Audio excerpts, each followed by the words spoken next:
সমুদ্রের মাঝে কিছু মাছ থাকে যেগুলো উঠতে পারে, আর সেই মাছগুলোকে আমরা ফ্লাইং ফিশ বলি। হ্যাঁ, এটা অবাস্তব মনে হলো, সত্যি আল্লাহর সৃষ্টি এরকমই যে আল্লাহ কিছু মাছ বানিয়েছেন যেগুলোকে উড়ুক্কু মাছ বলা হয় অথবা ফ্লাইং ফিশ বলা হয়। নর্মালি এরকমের সাগর মহাসাগরে এই মাছগুলোকে খুব সহজেই দেখা যায়। কিন্তু এখানে সমস্যাটা হচ্ছে, আমি যে আপনাদের ভিডিও করে দেখাতে চাচ্ছি মাছগুলোর সাইজ এত ছোট আর এটা এত দ্রুত গতি সম্পন্ন হয়, এগুলোকে ধরতে পাওয়া বা খুঁজতে পাওয়া খুবই টাফ, খুবই চ্যালেঞ্জিং। আর এইদিকে আমার আশেপাশে এই যে পাখিগুলো যেগুলোকে দেখছেন, এই যেগুলো যে আমার মাথার উপরে উড়ে বেড়াচ্ছে, এরা কিন্তু এসেছে এই ফ্লাইং ফিশগুলোকে ধরার জন্য। আর চারিদিকে আমি যদি আকাশটাকে একটু আপনাদের দেখাই, এটা দেখেন একটা নৈসর্গিক সৌন্দর্য যে বলে, নৈসর্গিক সৌন্দর্য যদি এর থেকে অন্য কিছুকে বলা হয় তাহলে হয়তোবা এই সৌন্দর্যকে ছোট করা হবে। তখন আপনি একটু চিন্তা করে দেখেন যে সমুদ্রের মাঝে এরকমের যে সিনগুলো, এখানে থেকে আমি যে সমুদ্রকে এখন এখান থেকে এভাবে দেখছি, আমার জায়গায় আপনি থাকলে আপনার অনুভূতিটা কেমন হতো? তো আপনার অনুভূতিটা যেমন হতো, আমি যখন ভিডিওটা করছি আমারও ঠিক সেম অনুভূতি হচ্ছে। এখানে আমি অনেকক্ষণ দাঁড়িয়ে দাঁড়িয়ে এই পাখিগুলোর গতিবিধি খেয়াল করছিলাম, দেখার চেষ্টা করছিলাম এরা কীভাবে এই ফ্লাইং ফিশগুলোকে শিকার করে। তো এখন আমার এখানে এই যে ফ্লাইং ফিশ, আমি একটু এই যে দেখেন, এই যে এই যে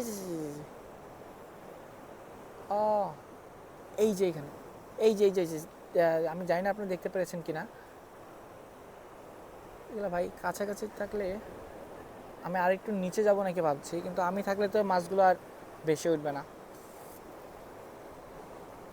এই যে একটা, এই যে যেটা পানিতে ডুব দিল, এটাই ফ্লাইং ফিশ। যারা দেখতে পেরেছেন ভাই অবশ্যই কমেন্টে জানিয়ে দেবেন কত সেকেন্ডে দেখছেন, সেটা ভিডিওটা পজ করেও কমেন্টে লিখে দিতে পারেন।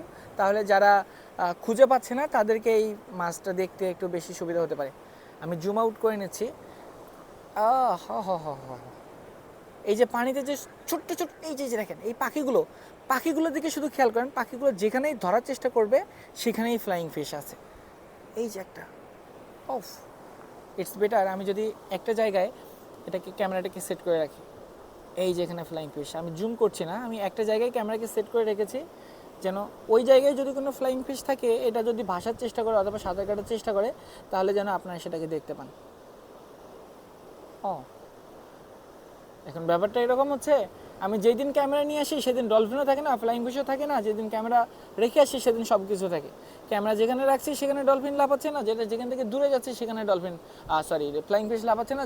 যেখানে ক্যামেরা রাখছি না সেখানেই সবগুলো ফ্লাইং ফিশ লাফালাফি শুরু করে দিয়েছে। এই দিক থেকে এই যে পাখিটাকে একটু দেখেন,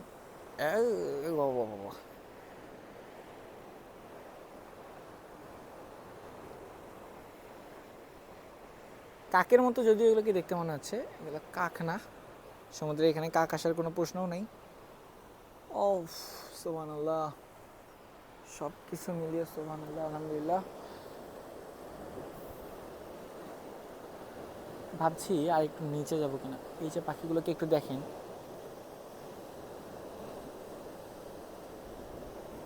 ও এই যে পানিতে যে টুক করে একটা মাছ লাফ দিল, আমি জানি না আপনারা দেখতে পেরেছেন কিনা।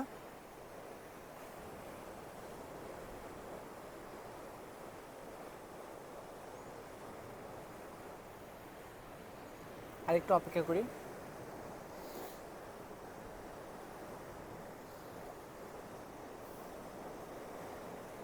থাক, আমি এখন একটু নিচে যাব, নিচে গিয়ে একবারে কাছ থেকে দেখবো, যে এগুলোকে খোঁজার চেষ্টা করব, বোঝার চেষ্টা করব যে দেখতে পাওয়া যায় কিনা। এই যে পাখিগুলো আবার এখানে চলে এসেছে, আমরা এখন এখান থেকে লুকিয়ে লুকিয়ে আর একটু সামনে যাব। ও সুবহানাল্লাহ, কীভাবে ভাসছে ভাই, দেখেন কীভাবে, কেমনে সম্ভব। আমি এখন লুকিয়ে লুকিয়ে পাখিগুলোর কাছে যাব, তার কারণে দেখলে হয়তো বা ভয় পেয়ে উড়ে যেতে পারে। আমি এখন লুকিয়ে লুকিয়ে যাচ্ছি।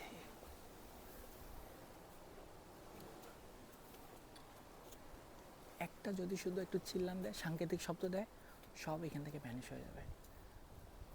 আমি এই যে এখান থেকে দেখি আপনাদের দেখাতে পারি কিনা। এই যে একটা সতর্ক দৃষ্টি রাখছে আমার দিকে।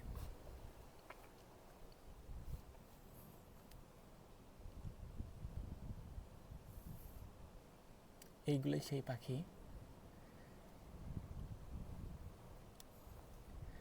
যারা এখানে এসে এই ফ্লাইং ফিশগুলোকে ধরার চেষ্টা করছে। এগুলোকে যত সম্পূর্ণ সিগাল বলে। এটা কিছুক্ষণ করে উঠছে, আবার একটু পরপর এখানে এসে রেস্ট নিচ্ছে।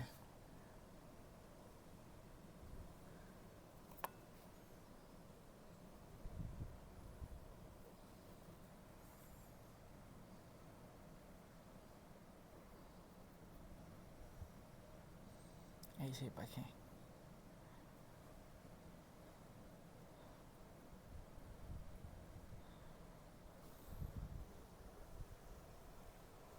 দেখেন এখানে একটা মনে হলো কতগুলো সারি বেঁধে এখানে বসে আছে।